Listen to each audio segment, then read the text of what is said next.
भारत में startup culture तेजी से बढ़ रहा है। युवा अब कुछ नया करना चाहते हैं और इसके लिए वो अपने बिजनेस आइडिया को कारोबार में बदल रहे हैं। स्टार्टअप बड़ी संख्या में लोगों को रोजगार देने का काम भी कर रहे हैं। रायपुर में एक ऐसा ही स्टार्टअप नुक्कड़ कैफे के नाम से चलाया जा रहा है। शुरुआत में नुक्कड़ कैफे की एक ही ब्रांच थी और अब इसकी 3 ब्रांच हो गई है। इस कैफे की सबसे खास बात यह है कि ये उन लोगों को समाज की मुख्य धारा में लाने का काम कर रहा है जिनको समाज में जगह नहीं मिल पाती। इस कैफे में काम करने वाले 80% लोग दिव्यांग, मूक बधिर या थर्ड जेंडर के हैं।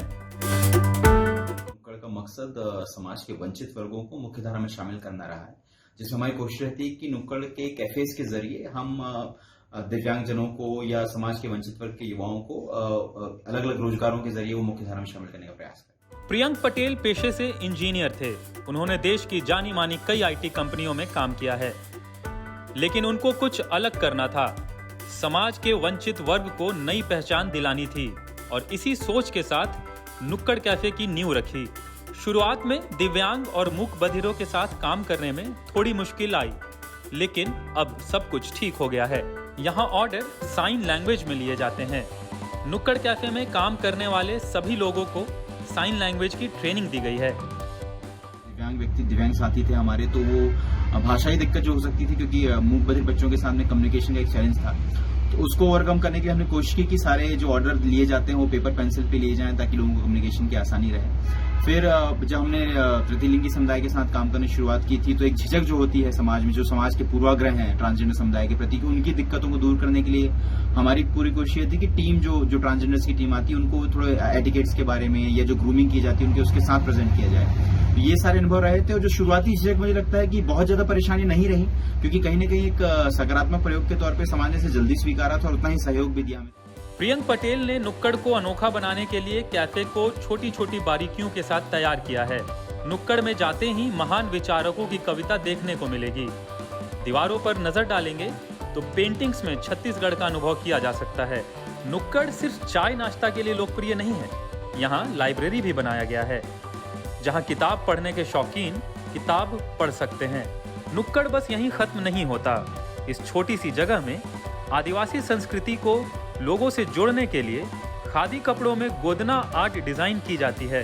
कैफे में बैठक की व्यवस्था को भी छत्तीसगढ़ी संस्कृति के अनुरूप किया गया है। नुक्कड़ कैफे अब यूथ से लेकर बुजुर्गों तक का पसंदीदा ठिकाना है। बहुत अच्छा फील होता है यहाँ पे आके और बहुत फ्रेंडली इन्वायरमेंट है और मेरे को 3 मंथ से ज्यादा हो गया यहाँ पर आते। एक्चुअली जब मैं स्टार्टिंग में आई थी तो मेरे को ऑकवर्ड लगता था कि मैं उनसे कैसे इंटरेक्ट करूंगी, बट अब हम उनके साथ इजिली इंटरेक्ट कर सकते हैं क्योंकि साइन लैंग्वेज उनके साथ साथ हम रह के सीख गए हैं। और यहाँ के जितने भी वर्कर्स हैं इतने हमसे बात करने के लिए वो इतने एक्साइटेड रहते हैं कि वो हमसे खुद से बात करना चाहते हैं, तो ये सब चीजें बहुत अच्छी लगती है। नए तरीके का तो नहीं, एम्बियंस जरूर मुझे बहुत पॉजिटिव लगा था, ठीक है, वो बाद में समझ में आया। अगर आप पहली बार नुक्कड़ आएंगे और आपको नहीं पता है कि यहाँ कैसा स्टाफ काम करता है, राइट, तो आप शायद पहचान भी नहीं पाएंगे कि ये these are people who are specially abled. Thank you sir, thank you much. Nukkad cafe में काम करने वाले लोग भी इस नए कॉन्सेप्ट से काफी खुश हैं।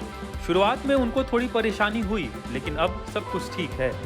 उनको काम करने में मजा आ रहा है। जब मैंने ज्वाइन किया तो मुझे थोड़ा प्रॉब्लम क्रिएट होता था बात करते, क्योंकि मैंने पहले कभी साइन लैंग्वेज नहीं सीखा था और जब यहाँ आने के बाद उनकी साइंस देख के फिर उनकी बात करने के ढंग से उनके साइंस, उन लोग अपने साइन यूज करते थे तो उससे धीरे धीरे सब पता चलते गया। फिर उसके बाद अब उसके बाद तो दिक्कत आती ही नहीं है, क्योंकि अब हम भी बहुत सारी चीजें ऐसी हैं जो सीख गए हैं, तो अब उतना प्रॉब्लम नहीं होता है। हाँ, बहुत अच्छा लगता है सर। एक फैमिली की तरह एक नुक्कड़ टी कैफे है जो हम लोग को एक्सेप्ट किए हैं जॉब देके, और यहाँ ऐसा लगता है कि एक फैमिली है, एक घर का जिम्मेदारी संभालते हैं, ऐसे भी लगता है।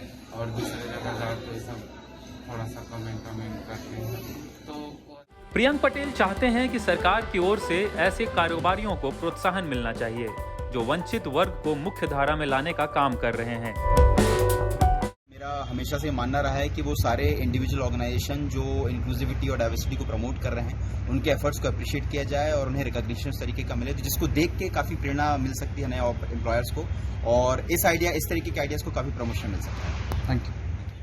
प्रियंक पटेल ने जिस कॉन्सेप्ट के साथ नुक्कड़ कैफे की शुरुआत की वो सराहनीय है। दूसरे कारोबारियों को भी कुछ ऐसे ही प्रयास करने होंगे ताकि देश के वंचित वर्ग को एक नई पहचान मिल सके। बिस्तक के लिए रायपुर से महेंद्र नामदेव की रिपोर्ट।